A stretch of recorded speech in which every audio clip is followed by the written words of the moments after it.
మనకి చార్ధామ్ యాత్ర అయితే స్టార్ట్ అయిపోయింది. దాంతో ఒకటి ప్రధానమైనది కేదార్నాథ్. ఈ ప్లేస్కి వెళ్ళాలని చెప్పి చాలామందికి డ్రీమ్స్ ఉంటాయి, నాకు తెలుసు. నేను అనుకోవడం అయితే ఒక్కసారి అయితే ఈ ప్లేస్ చూసామంటే పదే పదే ఈడే ఉండాలనుకుంటాము. అంత బాగుంటుంది ప్లేస్ అయితే.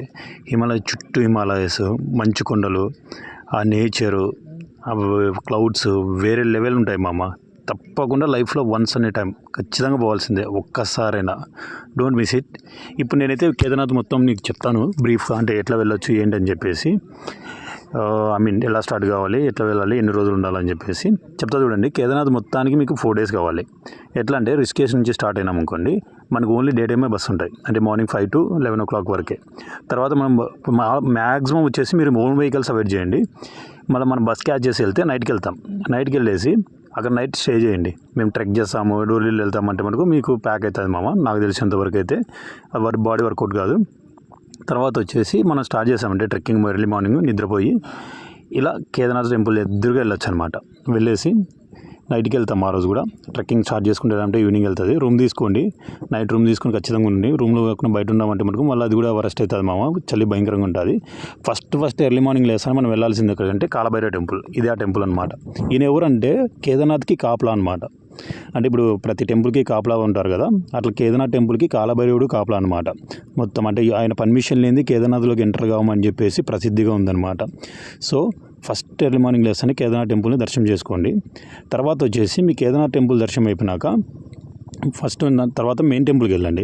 మెయిన్ టెంపుల్ ఆల్మోస్ట్ చాలా రష్ ఉంటుంది. సో చూసుకొని మీరు అక్కడ ఎవరైనా పంతులు అందుకుంటారన్నమాట, వాళ్ళని చూసుకొని మీరు వెళ్ళారంటే మనకు ఈజీగా దర్శనం అవుతుంది. వితిన్ 1 hour అయిపోతుంది అనమాట. నేనైతే ఒక పంతులని పట్టుకొని వెళ్ళాను. నాకు ఆల్మోస్ట్ ½ hour ఉన్నాను టెంపుల్ లోపల. మళ్ళీ టెంపుల్ దర్శనం అయిపోతాను. వెనకాల శంకరాచార్యది సమాధి ఉంటుంది. ఇది మనకు ఫ్లడ్స్ వచ్చినప్పుడు కొట్టుకుపోయింది, కాకపోతే ఆయన సమాధి అనమాట. కాకపోతే ఆయన గుర్తుగా మనకు స్టాచ్యూ కట్టారు. ఇక్కడికి వెళ్ళి మెడిటేషన్ చేయండి, చాలా బాగుంటుంది.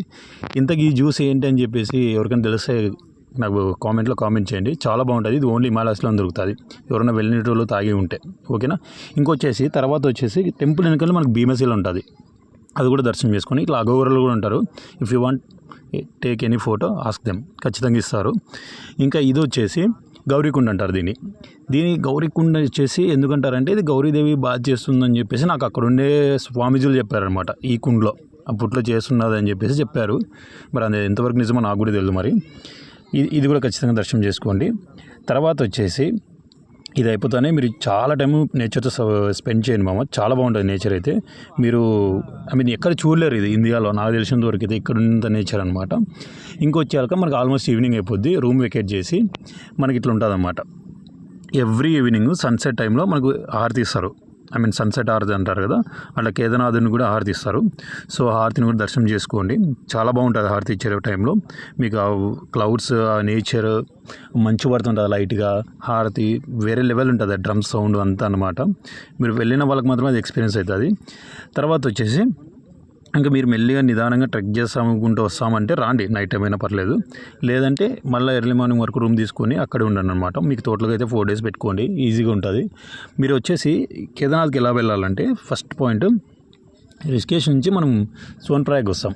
సోన్ప్రయాగ్ నుంచి మనకు గౌరీకుండకి వెళ్ళాలి. అక్కడ నుంచి అక్కడికి 5 kilometers ఉంటుంది సోన్ప్రయాగ్ నుంచి గౌరీకుండకి అనమాట. అక్కడ నుంచి మీరు రూమ్ తీసుకొని అక్కడే ఉండండి. లేదంటే ఎర్లీ మార్నింగ్ మీరు ట్రెక్కింగ్ స్టార్ట్ చేస్తుంటే ఆ రోజు ఈవినింగ్కి వెళ్తాము. ఈవినింగ్కి వెళ్ళామంటే మీరు అక్కడ వెళ్ళి మళ్ళీ కేదార్నాథ్లో రూమ్ తీసుకున్నారంటే మళ్ళీ మరుసటి రోజు ఈవినింగ్ వరకు రూమ్ ఉంటుంది కదా. సో అట్లా తీసుకున్న తర్వాత మీరు ఆ రోజు అన్నీ కవర్ చేయొచ్చు, ఇందాక నేను చెప్పిన ప్లేసెస్ అన్నీ. సో అలా ప్లాన్ చేసుకోండి, మీకు చాలా ఈజీగా ఉంటుంది అన్నమాట. డెఫినెట్గా రూమ్ తీసుకోండి. బయట ఉంటామంటే మనకు మీరు ప్యాక్ అయిపోద్ది మనకి, ఎందుకంటే -6 degrees -8 degrees వెళ్తుంది అన్నమాట. సో మీరు అకార్డింగ్లీ ప్లాన్ చేసుకొని మళ్ళీ దర్శనం అయిపోయినాక వెంటనే నీట్గా సేఫ్గా జర్నీ చేసుకొని రిటర్న్ రాండి. మీకు చాలా పీస్ఫుల్గా ఉంటుంది. Once in a life time experience అనమాట ఇది. ఇలాంటి ట్రావెల్ వీడియోస్ కోసం మన ఛానల్ని ఫాలో, లైక్ అండ్ సబ్స్క్రైబ్. మీకు చాలా న్యూస్ నేను ఇస్తాను ట్రావెల్ కంటెంట్లో. Thank you.